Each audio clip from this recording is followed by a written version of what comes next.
The small business sector has really struggled, hasn't it?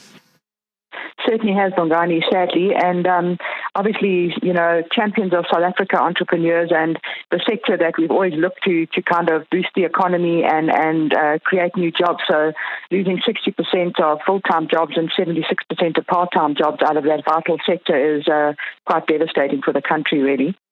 Because we always talk about, government providing employment. We look at the big industries, but really the lifeblood of many economies is the small business. It's the family business, the one where, that's passed on from generation to generation, where the skills are learned from a young age. And that's really the future of our employment picture, isn't it?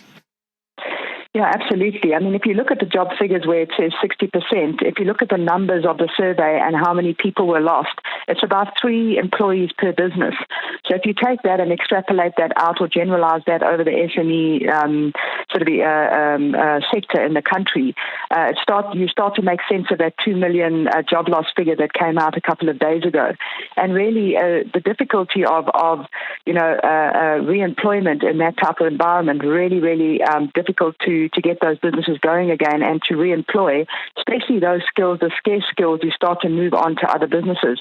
I myself, liquidated 3 times in previous years before we started to really become successful in the last sort of 7 years. Yeah. And it's the toll that takes on a business owner, sort of emotionally and psychologically, is huge. But there is also obviously good news. And 76% of the businesses that remained open said that they saw some good signs for 2021, and 30% of them said that they'd be re-employing. So there will be some slow recovery, but certainly South Africa needs to get behind small business next year. Current events, developing stories. Tough questions. Your voice making a difference. This is Breakfast with Bongani Bingwa.